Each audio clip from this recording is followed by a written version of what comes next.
اعوذ باللہ من الشیطان الرجیم بسم اللہ الرحمن الرحیم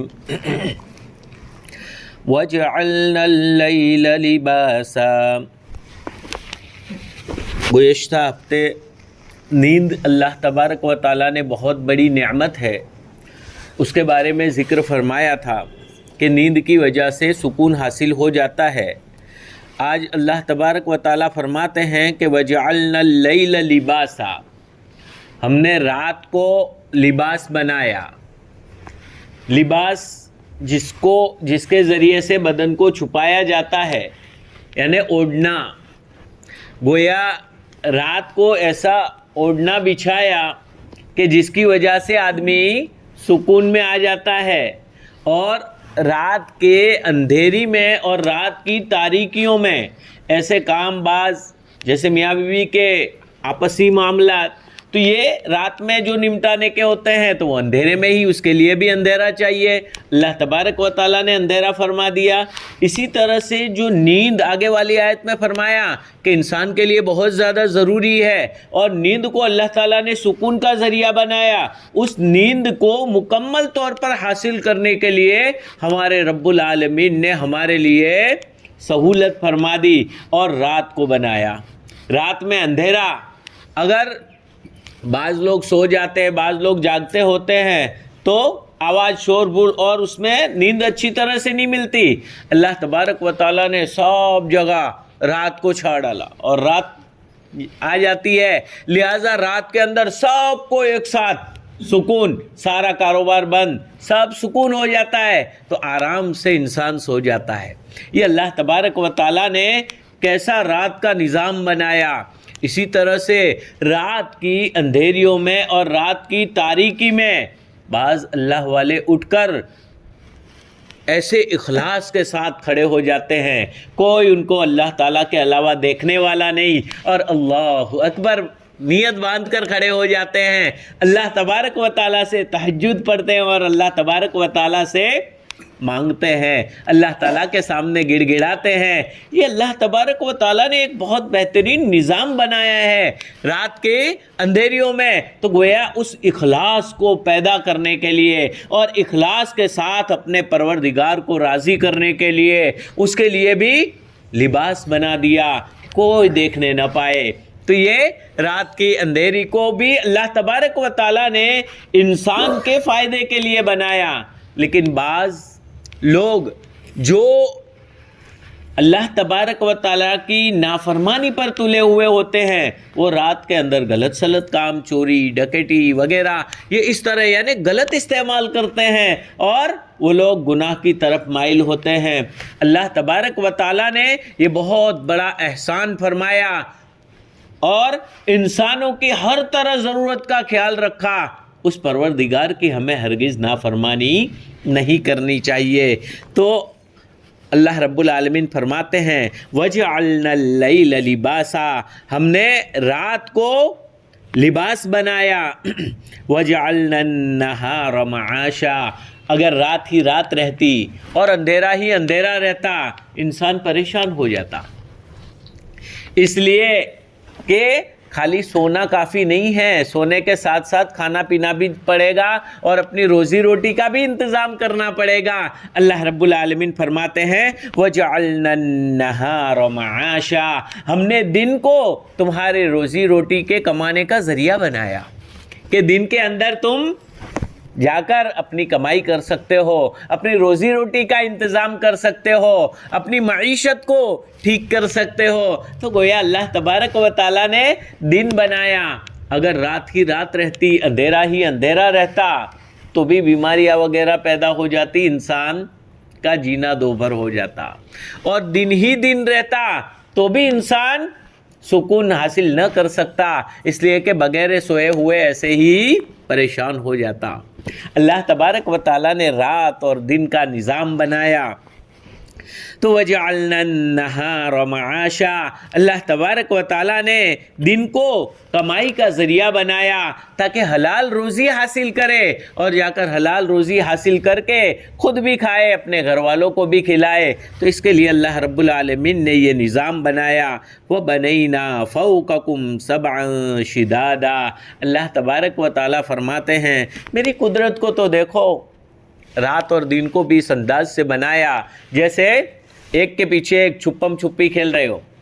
رات آتی ہے دن چلا جاتا ہے، دن آتا ہے رات چلی جاتی ہے، گویا دونوں پکڑم پکڑی کا کھیل کھیل رہے ہو، رات اور دن ساتھ میں جمع نہیں، رات آئے گی دن چلا جائے گا۔ تو یہ اس طرح کا ایک نظام اللہ تبارک و تعالیٰ نے بنایا، یہ سب اللہ تبارک و تعالیٰ کے حکم سے ہوتا ہے۔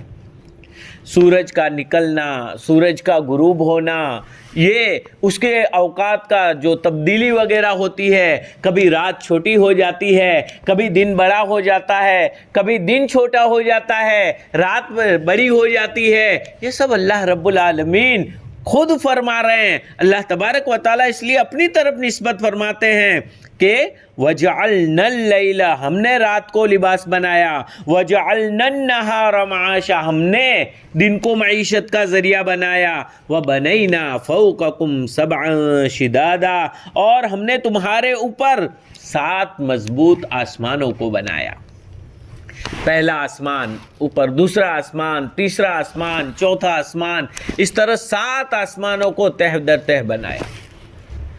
یہ پہلا آسمان ہی اگر دیکھے، ہم چھت بناتے ہیں، مکان بناتے ہیں، بلڈنگ بناتے ہیں، 60 سال، 70 سال، 80 سال، 100 150 سال ہو گئے، بیچ میں دراڑ پڑے گی، گرنے کے قریب ہو جائے گا، بوسیدہ ہو جائے گا، لیکن اللہ رب العالمین کی ذات دیکھیے کتنی بلند ہے، کتنا قدرت والا ہے کہ اس آسمان میں ذرہ برابر پھٹن بھی نہیں، ذرہ برابر بوسیدگی بھی نہیں۔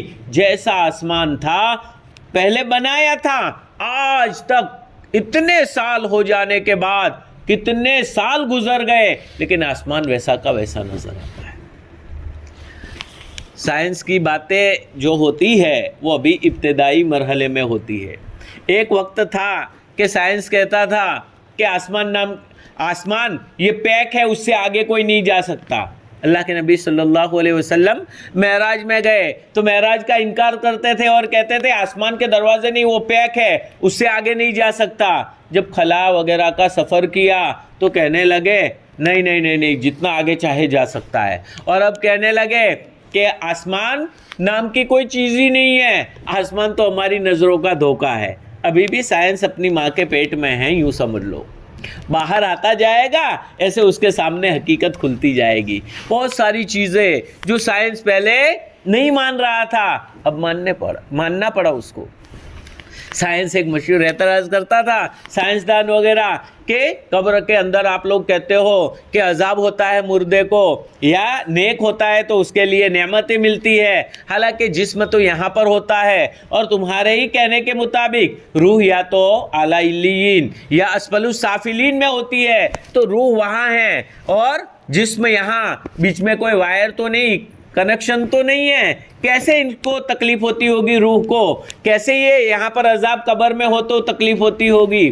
یہ سارے اعتراضات کرتے تھے، لیکن آج کے سائنس نے ہی، جب سائنس باہر اس نے دیکھا تو یہ اعتراض خود بخود دور ہو گیا، بلکہ ایسی ایجاد کی سائنس نے، ریموٹ کنٹرول بنایا، یہاں سے دبائے بٹن وہاں پر اے سی بھی چالو ہو جاتا ہے، پنکھا بھی چالو ہو جاتا ہے، موبائل میں بغیر وائر اور کنیکشن کے یہاں سے فون کیا، امریکہ اور کہاں کہاں باتیں ہوتی ہے، فورن میں کہاں کہاں باتیں ہوتی ہے، تو گویا سائنس کو بھی ماننا پڑا کہ بھائی بغیر وائر کے بھی کنیکشن رہ سکتا ہے۔ اس لیے سائنس جو یہ کہے کہ بھائی آسمان نظر کا دھوکہ نہیں، دھوکہ نہیں ہے، وہ آسمان ہے، 7 آسمان ہے، اور یہ پہلے آسمان کو تو اللہ تبارک و تعالیٰ نے ستاروں کے ذریعے سے مزین کیا ہے۔ اصل بات یہ ہے کہ پہلے آسمان تک بھی سائنسدان پہنچ نہیں سکے، اور کیسے پہنچ سکیں گے؟ تو وہاں تک ہی پہنچے ہی نہیں، ان کی رسائی ہی نہیں ہوئی، پھر ان کو کیسے پتا چلے گا کہ آسمان؟ تو ایسا ایک آسمان نہیں، ابھی ایک آسمان تک وہ نہیں پہنچے۔ اللہ تبارک و تعالیٰ تو فرماتے ایسے 7 آسمان ہم نے بنائے، تو اور تو ان میں بھی اگر انسان غور کرے کہ آسمان اتنے سالوں سے ذرہ برابر اس میں فرق نہیں آیا، تو وہ خدا کیسا قدرت والا ہوگا۔ اور وہ خدا جو ایسا آسمان بنا سکتا ہے، دنیا کو ختم بھی کر سکتا ہے، قیامت بھی لا سکتا ہے، ہر چیز پر وہ قادر ہے۔ ذرا غور کرے اللہ تبارک و تعالیٰ کی مخلوقات میں، غور کرنے سے پتہ چل جاتا ہے کہ ہے اللہ تیری قدرت کیا ہے۔ ارے ایک چھوٹے سے مچھر کو دیکھو گے نا، کیسے اس کے اندر خون چوسنے کی صلاحیت، کیسا ایک ڈنک بنایا، سیدھا اندر ڈالتا ہے اور پورا انجیکشن دیتا ہے۔ ڈاکٹر وہ روئی وغیرہ لگاتے ہیں نا، پہلے پوتا لگا کے روئی سن کرتے ہیں، پھر انجیکشن دیتے ہیں۔ مچھر سے ہی تو سیکھا ہے، مچھر بھی پہلے لعاب لگاتا ہے۔ دیکھو اب مچھر کاٹے گا تب تک پتہ بھی نہیں چلے گا، کاٹ کر چلا جائے گا، وہ سن پنا ختم ہو جائے گا، پھر کھجلی بھی آئے گی، نہ سب ہوگا۔ تو یہ اللہ تبارک و تعالیٰ کا نظام دیکھو کیسا مچھر کو بھی بنایا ہے۔ مچھر چھوٹا سا، اس کی آنکھیں کتنی چھوٹی، اتنی چھوٹی آنکھوں کو بنانا اور اتنے چھوٹے پر بنانا، اور یہ چھوٹے سے مچھر، اتنی چھوٹی سی ذات، لیکن بڑے 5-10 فٹ کے انسان کو بھی پریشان کر کے رکھ دیتا ہے۔ تو یہ کیسی اللہ تبارک و تعالیٰ کی مخلوق ہے۔ تو اللہ تبارک و تعالیٰ نے وَبَنَيْنَا فَوْقَكُمْ سَبْعًا شِدَادًا، ہم نے تمہارے اوپر 7 مضبوط آسمان بنائے، وَجَعَلْنَا سِرَاجًا وَهَّاجًا، اور ہم نے سورج کو بھڑکدار چراغ بنایا۔ سائنس نے سورج پر پہنچنے کے لیے پہلے کتے کو بھیجا، پورا فلائٹ جل گیا، پھر دوسری مرتبہ کوششیں کی کہ وہاں پر جاوے، لیکن پھر آخر میں ہمت ہار لی اور کہہ دیا کہ بھائی یہ تو آگ کا گولا ہے، وہاں نہیں جا سکتے۔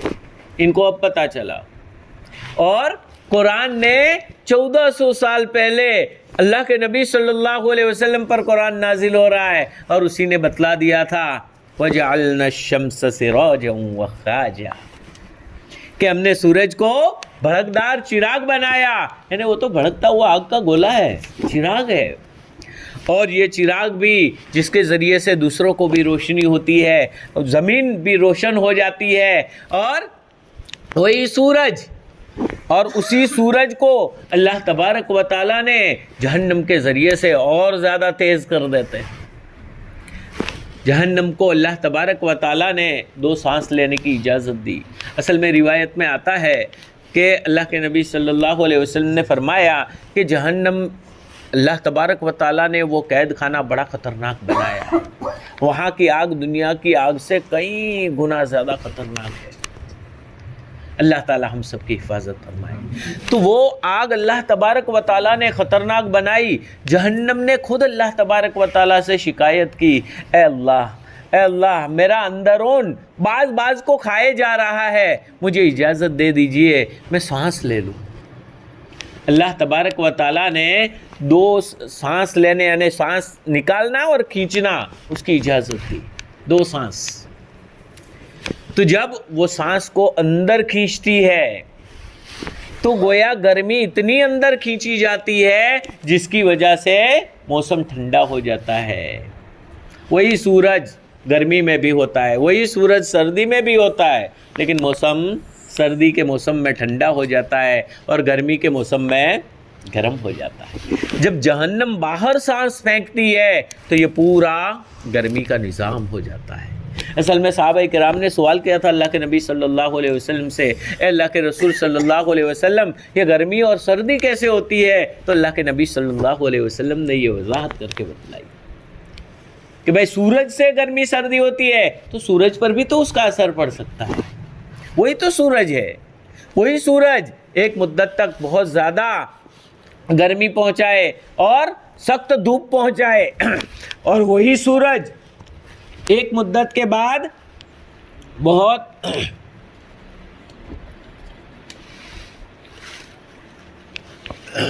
ہلکا ہو جائے اور اس کی دھوپ وغیرہ میں فرق آ جائے۔ یہ اللہ تبارک و تعالیٰ کا ہی نظام ہے۔ تو اللہ تبارک و تعالیٰ نے سورج کو بھڑکدار چراغ بنایا، اللہ تبارک و تعالیٰ نے آگ کا گولا بنایا۔ وَأَنزَلْنَا مِنَ الْمُعْصِرَاتِ مَاءً ثَجَّاجًا، اور وہ آگ کا گولا بھی کیسا بنایا اللہ رب العالمین نے کہ نکلتا ہے پوری دنیا بالکل روشن ہو جاتی ہے، اور جیسے ہی چھپ گیا پوری دنیا میں اندھیرا چھا جاتا ہے۔ یعنی گویا یہاں ہمیں مسجد میں ہی خالی لائٹ کرنے کے لیے 1 2 3 4 کتنی ساری لائٹیں جلانی پڑتی ہے، پھر بھی کبھی کبھی زیادہ باہر تو بڑا بلب لگانا پڑتا ہے، تو بڑے بلب بھی کتنے لگانے پڑتے ہیں، ایک سے کام چلتا نہیں ہے۔ اللہ تبارک و تعالیٰ نے صرف ایک گولا بنایا، دنیا کو روشن کر دیتا ہے۔ کتنا بہترین اللہ تبارک و تعالیٰ نے وہ ایک آگ کا گولا بنا دیا، اور وہ آگ کا گولا بھی اس کے ذریعے سے بھی یہ ہماری لائٹیں بھی روشن ہو جاتی ہیں۔ اللہ تبارک و تعالیٰ نے اس کے ذریعے سے چاند کو بھی روشن کیا، زمین کو بھی روشن کیا، اور اسی کے ذریعے سے اب تو سائنس نے جو ترقی کی تو اسی کے ذریعے سے گویا گھروں میں بھی روشنی سولر کے ذریعے سے۔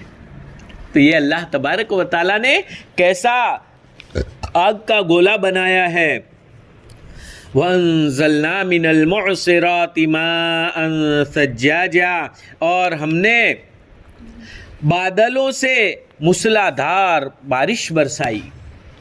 اللہ تبارک و تعالیٰ کا نظام دیکھیے، بادل خالی خم ہوتے ہیں، کبھی جاتے ہیں، سمندر کے ذریعے سے پانی اندر اٹھاتے ہیں، پانی کو کھینچتے ہیں، پانی کھینچنے کے بعد اب وہ اوپر جاتے ہیں، اوپر جانے کے بعد پھر وہ پانی نیچے برستا ہے۔ یہ اندر کا پانی پھر اوپر چڑھتا ہے، اوپر چڑھنے کے بعد فلٹر ہو جاتا ہے۔ سمندر کا پانی اتنا کھارا اور نمکین اور کڑوا ہے کہ اس کو پی بھی نہ سکو، منہ میں بھی لیوے تو یوں زبان پھٹ جاوے، ایسا ہوتا ہے۔ اور وہی پانی بادل کھینچتے ہیں اور ایسا فلٹر کر دیتے ہیں کہ بارش کا پانی بہت بہترین پانی بن جاتا ہے۔ یہ اللہ تبارک و تعالیٰ کی قدرت تو دیکھو، اللہ تبارک و تعالیٰ کا نظام تو دیکھو۔ کون وہاں موٹر فٹ کرنے جاتا ہے کہ وہاں سے بادل میں چلو پانی چڑھاوے؟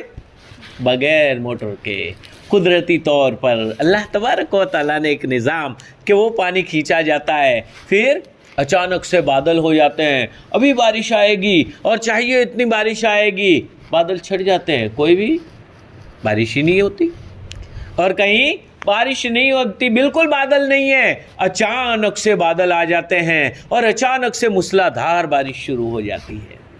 گویا اللہ تبارک و تعالیٰ نے ہی اس بارش کو نازل فرمایا۔ اللہ تعالیٰ فرماتے وَأَنزَلْنَا، ہم نے نازل کیا ہے بارش کو، بادلوں سے بارش کو اتارنے والے بھی ہم ہیں۔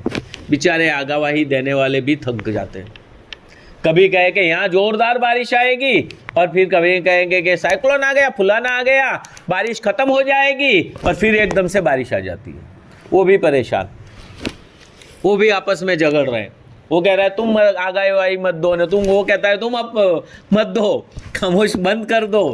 تو یہ آپس میں اور ان کی دی ہوئی پیشین گوئیاں بھی جھوٹی پڑنے لگی ہے۔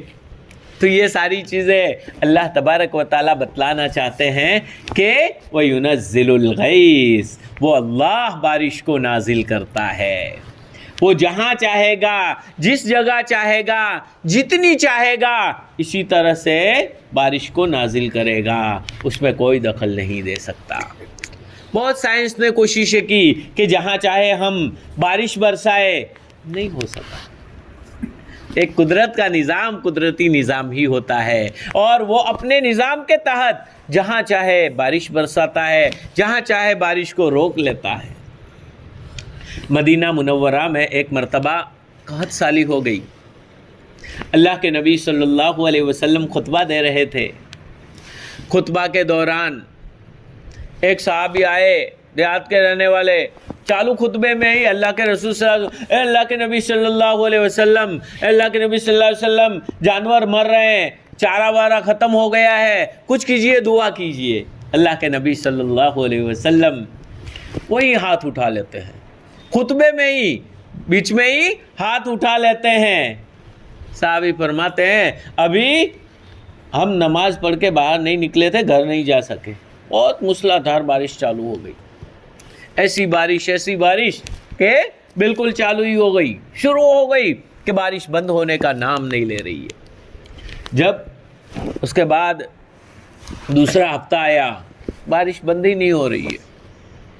پھر وہی صحابی یا دوسرے کوئی صحابی آئے، اللہ کے نبی صلی اللہ علیہ وسلم، آپ صلی اللہ علیہ وسلم خطبہ دے رہے تھے، اور آئے اللہ کے نبی صلی اللہ علیہ وسلم دعا فرما دیجئے، بارش بہت ہو گئی، اب تو جانور بھی مر رہے ہیں۔ اللہ کے نبی صلی اللہ علیہ وسلم مسکرائے، فرمانے لگے زیادہ آئے تو بھی پریشانی، نہ آئے تو بھی پریشانی۔ یعنی ضرورت کے مطابق کہاں کتنی برسانا اور کہاں پر کس طرح سے بارش برسانا، سب اللہ تبارک و تعالیٰ کے قبضۂ قدرت میں۔ اللہ کے نبی صلی اللہ علیہ وسلم نے دعا فرما دی، اے اللہ مدینہ کے اطراف میں برسائیے، مدینہ پر نہیں، پھیر دیجئے۔ راوی کہتے ہیں کہ مدینہ گویا کے چاروں طرف اور بیچ میں خالی حصہ، ہم گھر جاتے تھے تو دھوپ تھی، اور اطراف میں بارش، یہاں تو دھوپ۔ تو اللہ تبارک و تعالیٰ کا نظام دیکھیے، اللہ تبارک و تعالیٰ جب چاہے اور جہاں چاہے بارش برساتے ہیں۔ جب بھی ہمیں بارش کی ضرورت ہو اسی اللہ سے مانگنا چاہیے، اس لیے کہ بارش کو نازل کرنے والا بھی وہی ہے۔ مانگنے کے باوجود بارشوں کا نہ آنا یہ ہمارے گناہوں کی وجہ سے ہوتا ہے۔ اللہ تبارک و تعالیٰ کئی جگہ جب گناہ بڑھ جاتے ہیں تو بارش کو روک لیتے ہیں، لہٰذا ہمیں استغفار کرنا چاہیے، خاص طور پر اللہ تبارک و تعالیٰ سے توبہ اور استغفار کرنا چاہیے۔ دوسری قرآن کریم کی آیت کے اندر موجود ہے کہ فَقُلْتُ اسْتَغْفِرُوا رَبَّكُمْ إِنَّهُ كَانَ غَفَّارًا، کہ تم اپنے پروردگار سے استغفار کرو، معافی مانگو، وہ بڑا بخشنے والا ہے۔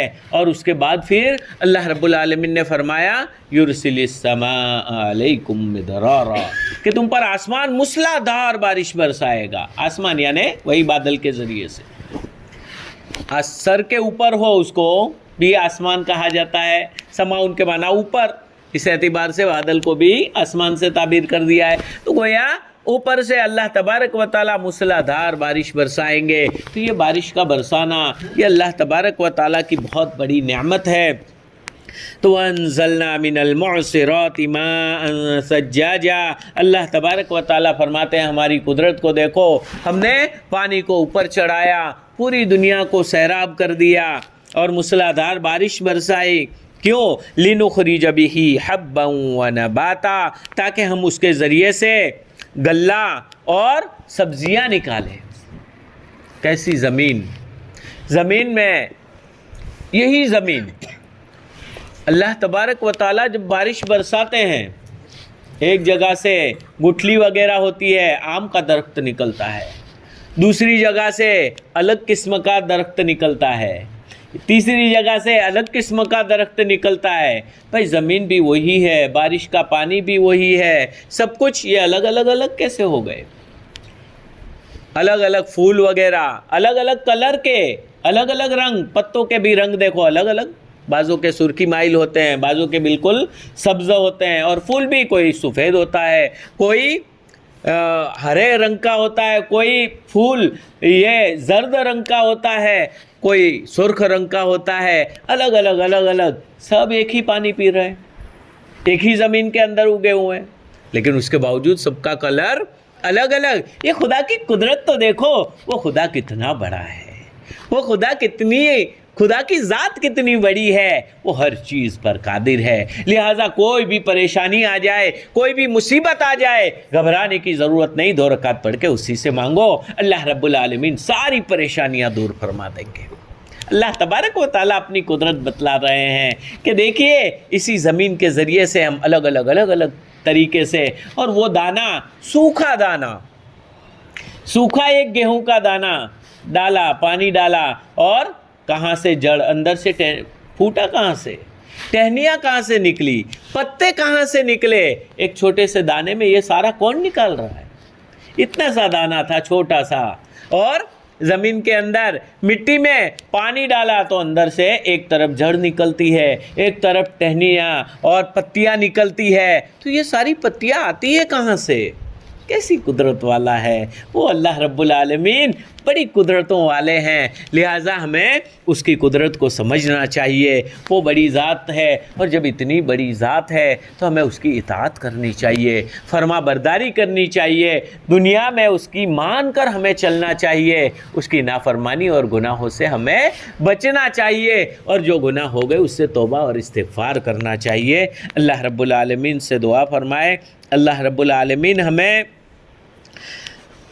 اس پر عمل کرنے کی توفیق نصیب فرمائے، اور صحیح معنی میں اللہ تبارک و تعالیٰ اپنی بڑائی ہمارے دلوں میں بٹھا دے۔